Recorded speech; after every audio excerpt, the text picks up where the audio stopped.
And if you do it, continue to do it, you're hurting your own costs, so. Okay, we are live. It is June 11th, and this is the conference committee on H.454 reconvening. Just to set things up a little bit, we've had a little bit of a break since before the last night of the session. We have the Senate delegation has received from the House delegation proposal. And so that you all know this, we spent 2 hours yesterday going through it with Ledge Counsel and AFO. So we are quite familiar with the contents. But having said that, I know there's been a slight change since the one we went through, and you can get to that. But also, if you would, for us, maybe just highlight the things that you think are particularly important that are different than what we left with, whatever night that was. I think it was May 31st, right, or 30th. We'll turn it over to you. Great. Thank you, Senator Baumgartz. Yes, we'll do our best not to prolong going through this. I think if we sort of dive right in, probably the first and most appropriate big change starts on page 5, which is really the beginning of, page 4, really. But anyway, page 5, which represents the compressing of the timeline by 1 year. If you look at page 5, where it says July 1st, 2028, that previously said July 1st, 2029. And you'll see changes that reflect that reduction of 1 year throughout. And while I know it wasn't part of your initial proposal that came over from the Senate, we do know that it is a desire from the administration to shorten the timeline that was being proposed. We felt going any shorter than that really created difficulties in achieving all the things that need to be achieved just from a government operations point of view of holding elections, drawing wards, all of those things that would go into it. We move on to just the role of the Commission on the Future of Public Education. On June 2nd, which was after we recessed, the commission had a meeting, had a long discussion sort of about what was happening here, what some of the proposals were, as well as what was in the two proposals. And sort of they felt it would make the work of the commission as well as probably the work of the legislature next year better if the focus of the commission was revised to really address the future state of future larger districts, the role of school boards in those future larger districts, the role of the electorate, these are all would be recommendations to the legislature.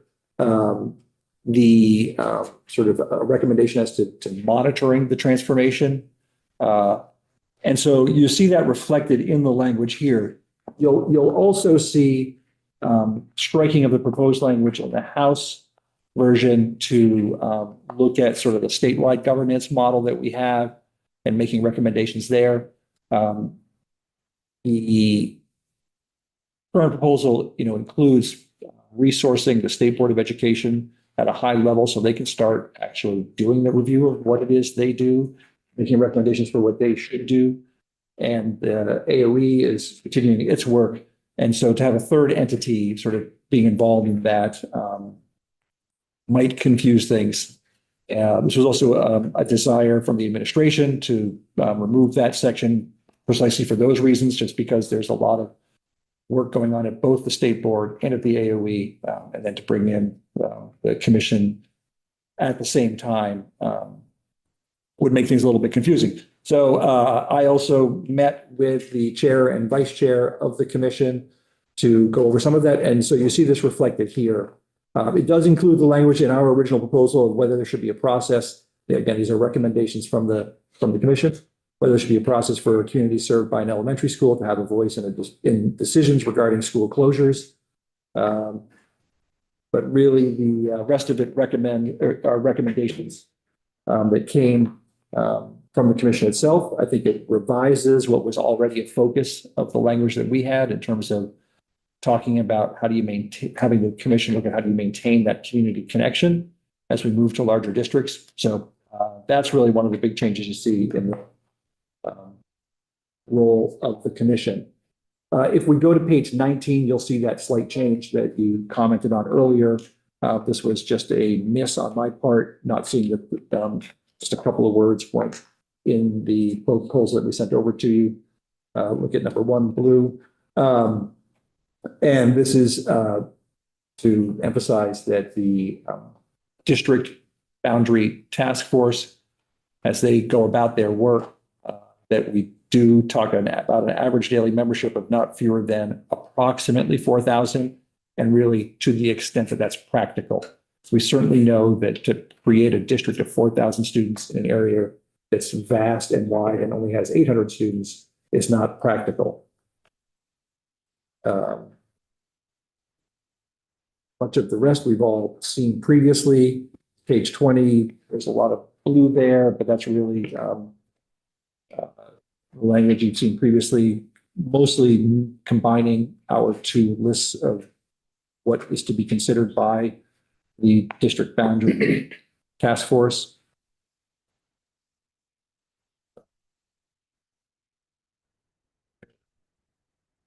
Page turning here. Page 36, you'll see in the green, that is our acceptance of the language that was in the Senate proposal on the school closure issue during this time between today's world and a world when we have larger districts governed by district boards.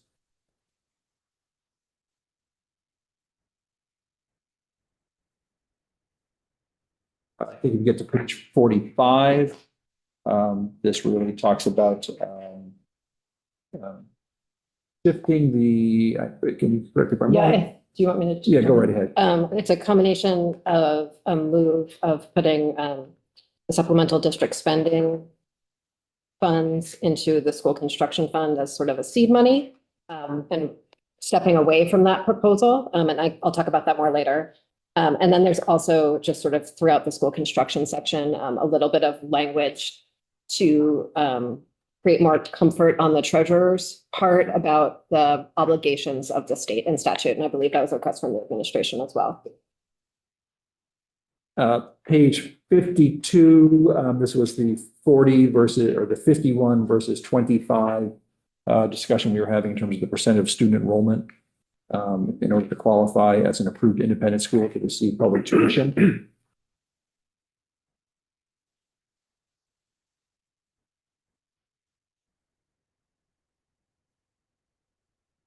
Not sure, I think you've probably seen a lot of this already.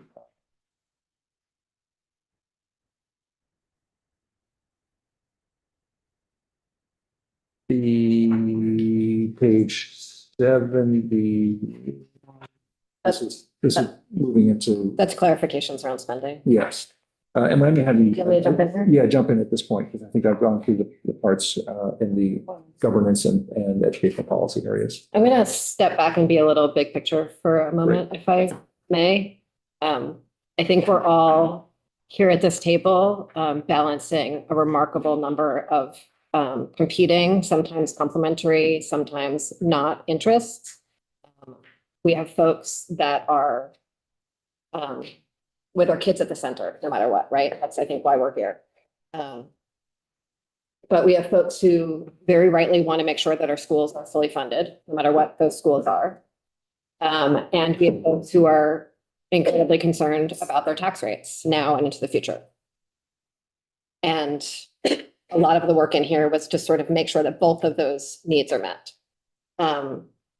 Also, we have folks who are strongly want to make sure that their communities are maintained, right? While we reach for the kinds of efficiencies and effectiveness that we would see in larger districts, ensuring that special education needs can be met and that students can be learning at a scale that they might be able to see kids that look like them or learn like them in their same district, right?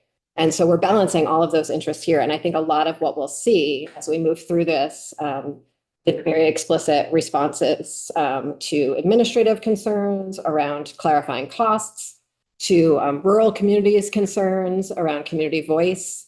And so we tried to weave it all together here. And sometimes that's just a single sentence, right? But is, I think, very important to some of the folks that are going to need to be at the table as we engage in the first year of this. The other thing that I think is really, really hard about this process at this point is that all of our colleagues are ideally going to vote on this next week, right? And it's really hard to vote on something when you don't know exactly what the results will be in the future, even though we never know, right? Like we're always voting on faith.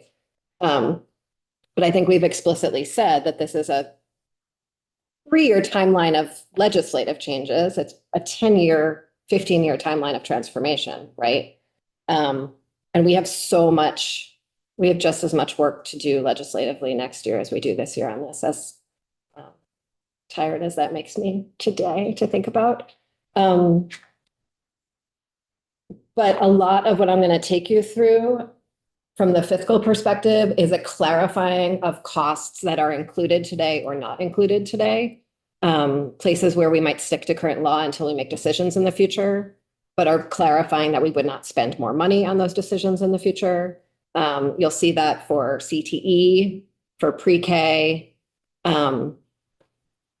That's a really sort of important piece of the puzzle that we were not able to make those decisions this year, right? School construction, but that in that future, in the next phase of this, those costs will be covered by the existing costs that we see sort of on the page before us.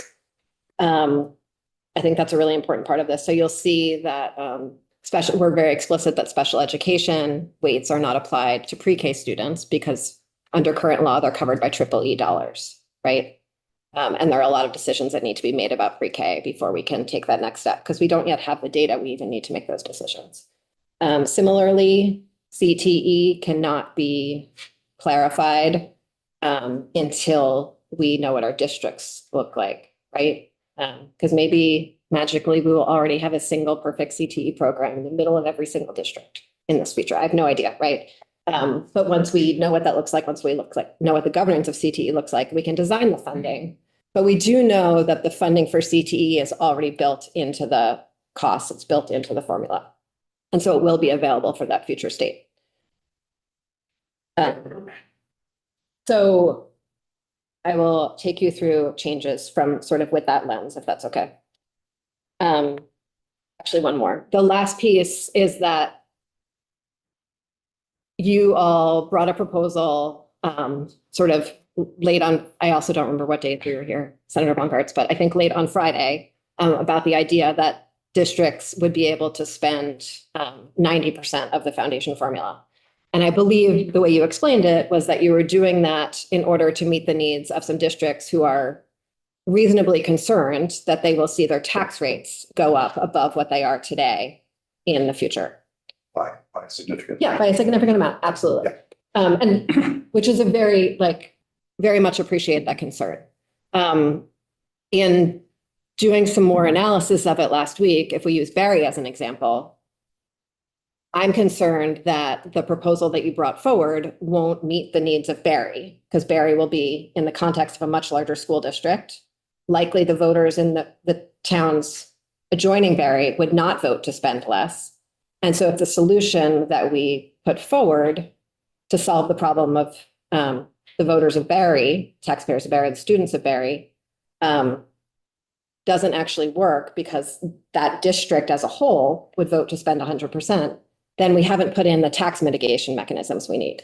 And so what we tried to build in here was specific tax mitigation strategies rather than spending strategies in order to make sure that Barry's needs are met, that Slate Valley's needs are met, and that the other schools around the state that have historically been significantly underfunding their schools can not experience a tax rate spike, because that's one of the reasons we're here at this table is because of taxes, right? So I'll take you through sort of the pieces that are that too. But I did all of that preface because none of the pieces that address any of those things are like a 3-page proposal in here. They're all like a sentence here and a sentence here and a sentence here because of the nature of the way it's structured. So on page 70, the defining child with a disability is about is about being clear that special education costs are covered by EEE before a child is in kindergarten.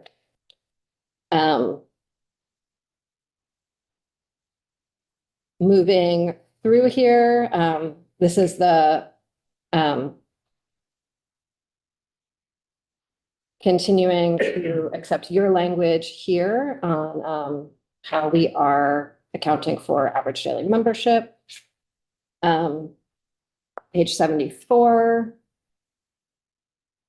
Given that we don't have the data we need to make the decisions around pre-kindergarten yet, it's possible that maybe we will just have four-year-olds be in pre-kindergarten. We know that right now we might be having some double accounting with CCFAP and pre-K. Really want to straighten that out. And so defaulting to current law on the weights for pre-K with a very clear assumption that we are going to resolve that next year.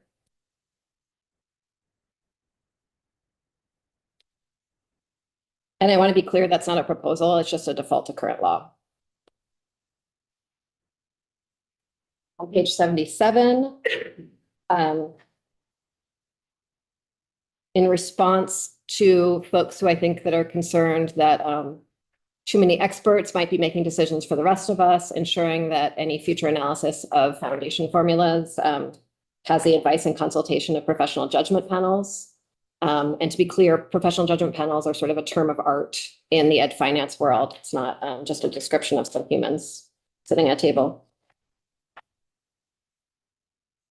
On page 80, clarifying to agreeing with your language here around both sparse and small schools should be sparse and small by necessity.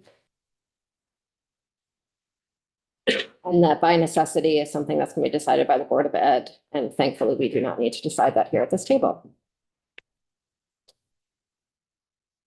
On page 89, this is repealing some categorical aid that was built into the earlier system of weights in current law that is not necessary in the future, because in both cases, the English learner grants, those were designed just for very, very small districts that would only have 1 or 2 English learning students. And so the weights would not be enough capacity for them. But we will have larger districts, and so that will not be necessary. And similarly, the merger support for merged districts, we're going to have completely different districts in this future state than the merged districts that this applied to. And so this is really like attempts to clean up the ed fund spending, ed fund outlook in order to make sure we're very clear on what the costs might be in the future to the greatest extent necessary. Page 89. Any funds in the from the supplemental district spending that will come in, we originally had to seed a school construction fund. We frankly never thought that was going to fund school construction. It was just a important yet gestural nod to the fact that we will need to find school construction funding in the future. And so given the real need for an emphasis on lowering property tax rates across the board, we moved that towards it'll just go to the bottom line the way any surplus in the ed fund would, to be applied to future tax rates to lower them across the board. We, however, are not able to calculate how much that might be because we don't know who will choose to do the supplemental district spending. On page 91, continuing updates on possibly doing special education weighting based on moving from disability categories to the provision of services, in sort of preliminary analysis, the literature across the field. It seems like those costs usually come in fairly similarly, but we want to see that in the case of Vermont. And also continuing to study whether or not it costs more to educate a secondary student than an elementary student. The last round of analysis said no, it wasn't. And so that's why that's in this bill. But it's possible as the system changes and gets more efficient and effective, it might, in which case we should reinstate that weight. Moving on, we had to change the dates for the education opportunity payment transition because we changed the dates in the overall bill.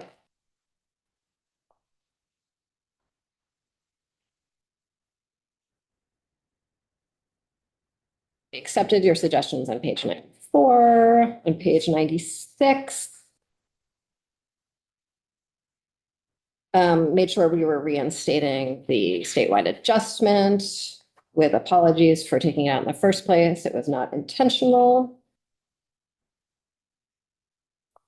And created a new term as a drafting tool more than anything else of adjusted equalized education property tax grand list because it was easier for John than putting all the words every single time. I'm sure he could probably say that more clearly than I just did, but that's what I have for you.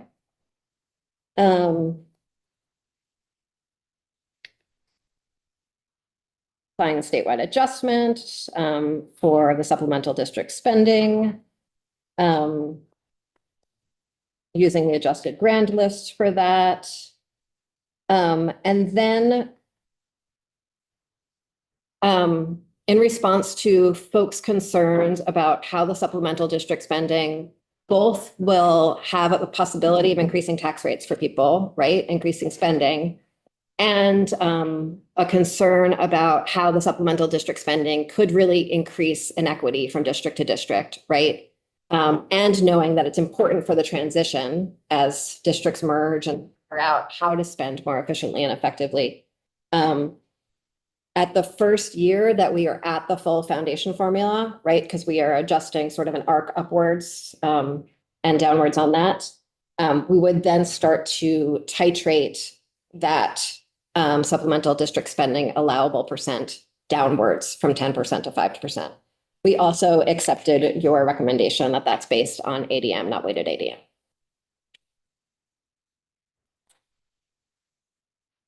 On page 99, this is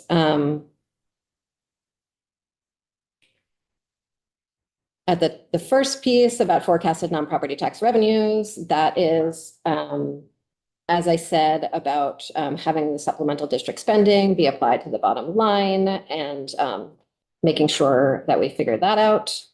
And then this is a very soft suggestion in the middle of page 99.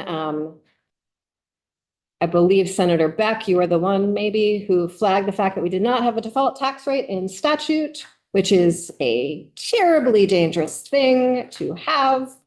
And this is my very soft recommendation about what to do about it. If anyone has a better idea, wide open.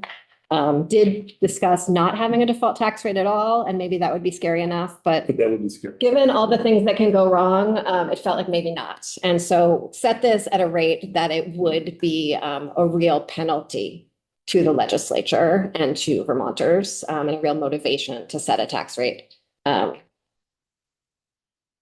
Hoping that that never comes to pass, but I do know that last year it was quite motivating, the default rate. Page 100, took your recommendations. Page 101, that was essentially sort of corrections. Through page 105. 106. And then on page 107,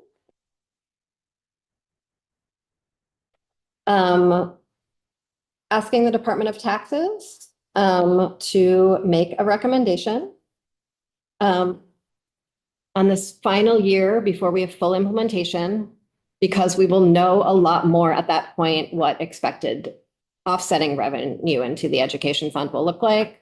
We'll know a lot more about the state of the economy at that point. We'll know a lot more about our districts and our people counts and everything. Have a final recommendation from the Department of Taxes to the legislature before that final setting for the first year of the foundation formula and the future and the new tax rates to say, let's make sure that what we are doing here is not going to increase property taxes beyond the current law tax rates that Vermonters are paying. And there's other places where we sort of ask them to do that in other ways. Where was that exactly? That's on page 108. Okay, there we go. And there's a second piece to that that I'll get to in a few pages. And then we have nothing for a whole bunch of pages. On page 116 and 117, I think we all agreed to this before we left on Friday about using a cap, but using our structure for the homestead exemption. But we had one place where we just had like sort of a little funny hiccup cliff between around 40,000 in income. And so we corrected that in here. 3,000. Yeah, there was just like a funny little gap that we didn't change because it was sort of the last minute in committee and it was time to move on. So just fix that there. To have a much smoother curve so that folks really across the board who are eligible for the homestead exemption can have a lower tax bill on the other side of this reform. And then we have some changes to report dates to align with the fully updated timeline. Page 131, we combine two reports as requested by the Department of Taxes. Page 132, this Ed Fund Advisory Committee that was created, we implemented the new pupil weights a couple of years ago.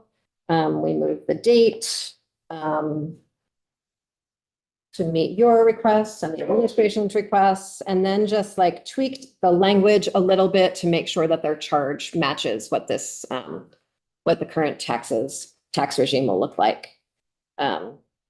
So before they were sort of speaking to weights, but now we're saying, you know, they're speaking to the base and the weights, that we, instead of having a property tax credit, we'll have a homestead exemption, so they'll be commenting on that. Could call it conforming changes. And then one piece that I think we spoke about last time we were together is this concept of intra-district equity. So within a district, is every school in the district getting what it is? That's a really important piece for this next stage.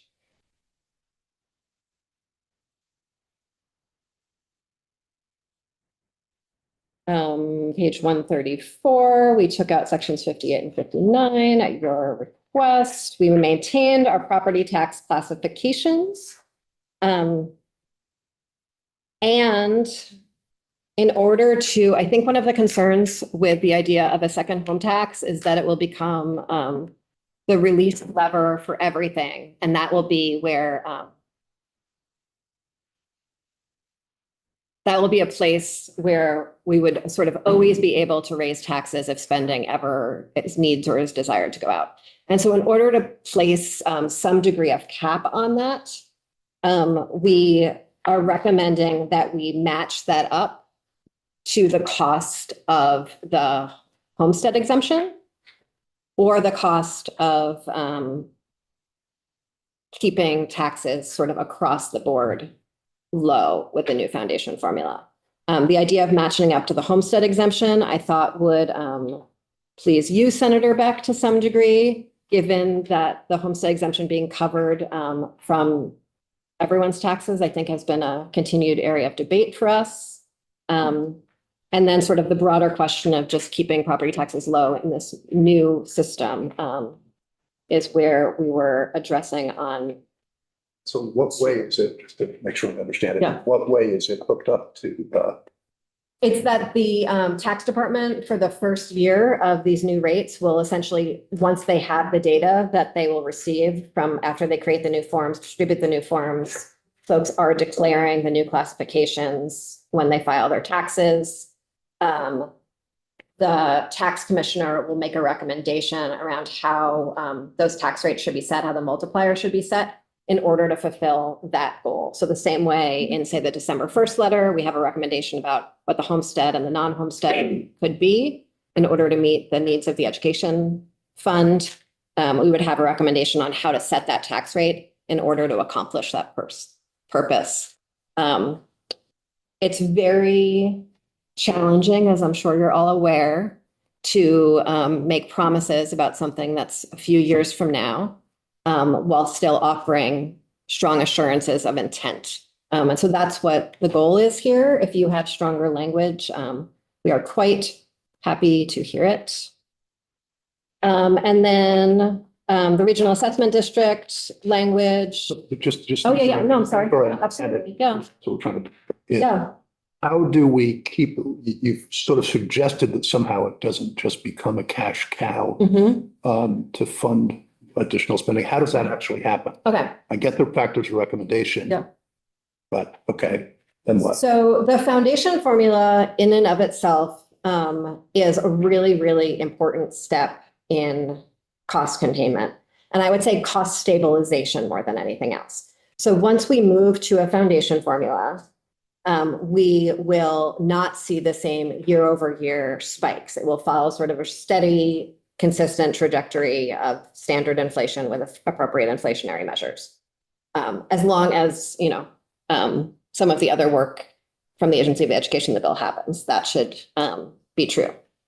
And so the real sort of fiscal sticking point in all of this is that first year of the foundation formula, because after that, we know that we have created stability in spending. And so that first year of the foundation formula, as the districts who have been historically underspending or underfunding their schools and having very low tax rates as a result of that, in order to make sure that they can bridge the gap and their tax rates won't go up. And so all Vermonters' tax rates could be at that same low level, their homestead tax rates. The tax department will recommend that this tax on second homes be set to essentially cover the difference between what might need to be raised at that moment and what the tax rate, that lowest tax rate is in current law in the year that it's being set. That's one option that would be available to the legislature. The second option that would be available to the legislature, which frankly would have the exact same impact on tax rates, and it's just a different way to think about it, is that it would cover the cost of the homestead exemption explicitly, which the homestead exemption, the same way as the property tax credit in current law, is covered by the rest of the education fund. And so even people getting the homestead exemption, folks getting the property tax credit, they're paying for it too, because it brings all the tax rates up to cover it. This would cover it explicitly, and in doing so, bring all homestead tax rates across the board down. We would still, of course, need to act to set those tax rates as recommended, but it eases the policy discussion on that significantly. Also, I think it's important to say that there are, given that this is sort of the end of edits, everything else we're sort of agreeing with you and is conforming changes. Within just the new homestead exemption itself is really powerful tools to keep property taxes low for a vast majority of Vermonters.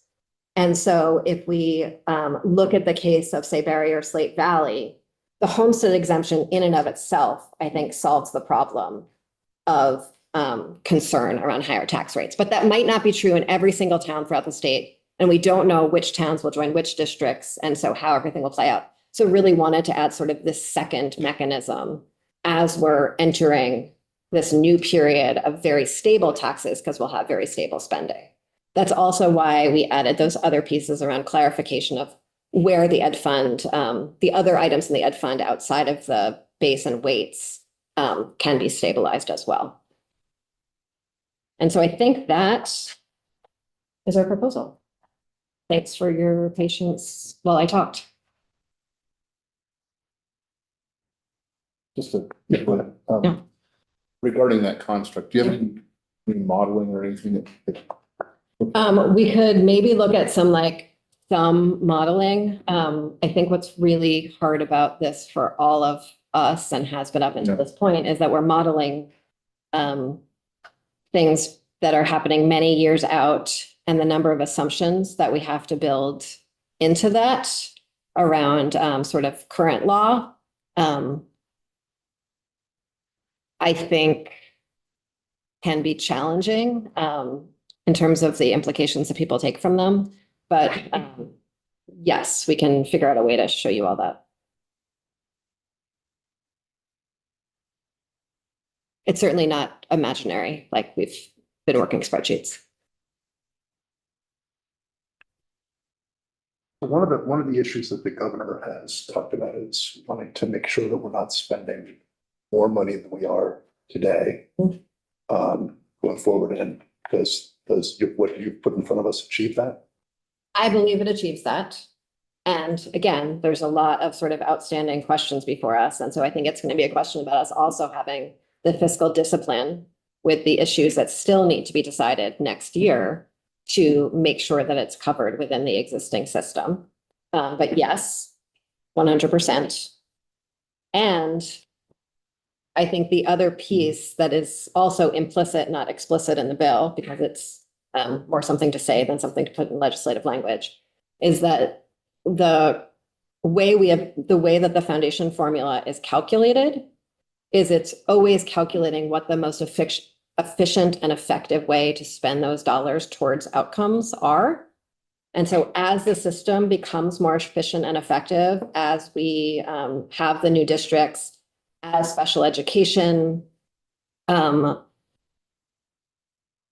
happens in a more effective way with the support of the Agency of Education, all the changes that are sort of contemplated from a policy perspective in the bill, as those are implemented and the weights and the base are recalibrated regularly, those should come down because they're always at sort of the edge of efficient and effective. That's how the math works in the statistical analysis. And so in the future, it will be inflation adjusted, but as it's recalibrated and required to be recalibrated in the bill, and the system can deliver the same results for less, the foundation formula should likely recalculate to as cost-effective a system as possible while delivering the services that Vermonters and our children need. So that's a factor of combination of district size and efficiencies and all the things that were. Yeah. There's also, some of the weights are applied differently depending on how districts are constructed. And we put language in to make sure that the group looking at new district configurations is taking cost into account as well as they design those districts. So one of the, when we left, one of the letter from the speaker, the governor pro tem, and we're trying to achieve what we need to achieve in order for this to kind of work its way through the legislature is through bipartisan support. And I guess I'm curious about what you think is bringing us within this proposal, brings us closer to being able to get a significant portion of Democrats and Republicans and progressives side to yes on this. You have progressives too. What was that? You have progressives too. So we're as we went through it yesterday, kind of asked that question: how does this actually help us get closer to being able to bring enough people from each party, both parties, on board? And wondering how you were thinking about that as you did this, and what you think gets us there with this. As I say all the time, when it comes to education policy, especially big education policy, it's almost not really about political party, as it's more about where you're from and what the system that your district may or may not have. And so, we have as sort of much sort of division along those lines as you do politically.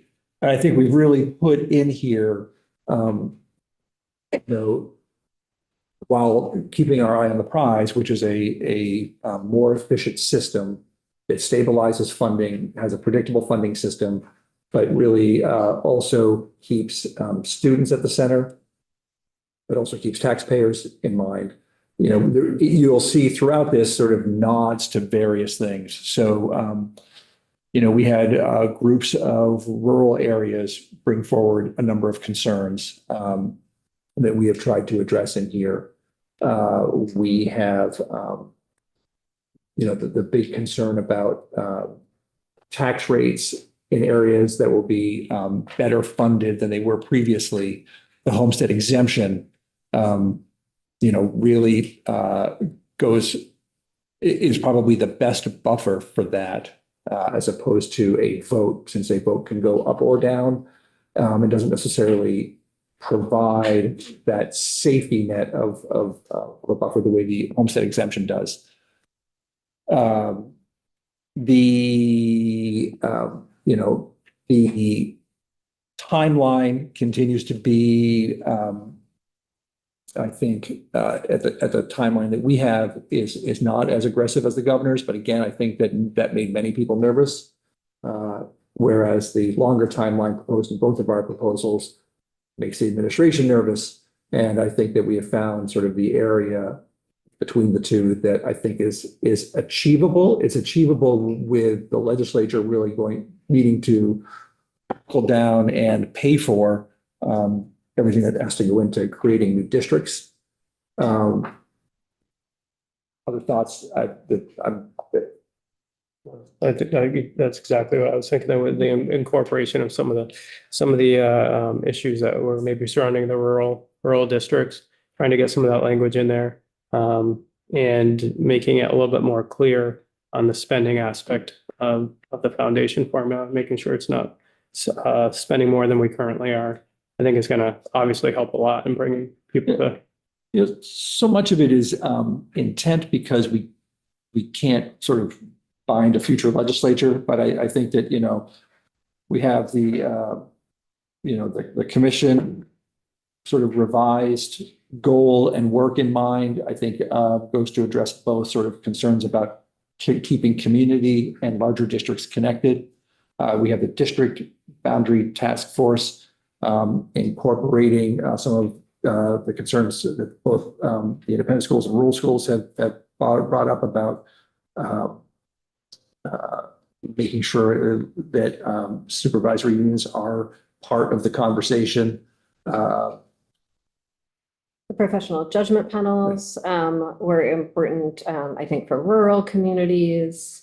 The equitable tax rates around the homestead was also important to rural communities.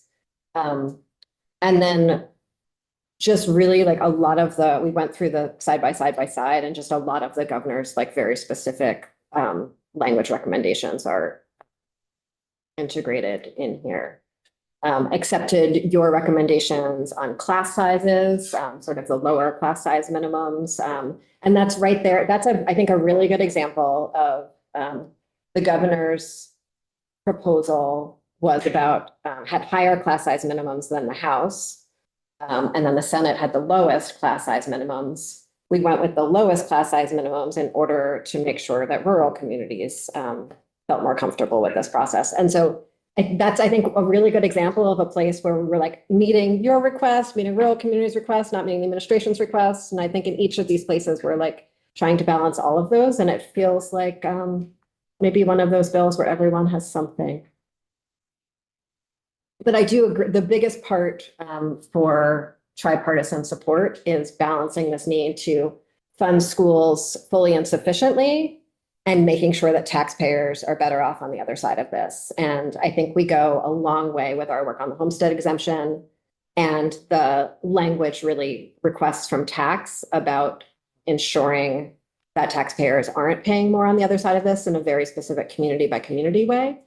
But I do think there's still probably space for even clearer language on what that could look like in the future. And I'm happy to hear requests from it. I think it's important that we do it in a way that doesn't underfund communities. That's really a tax tool and not a spending tool.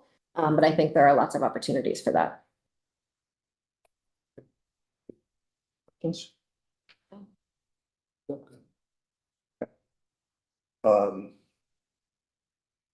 Well, I think then we should take a break. And I think 1 o'clock. Makes sense? Think so. Put up the- Thank you. That's. Did you say 1 o'clock or? Yeah,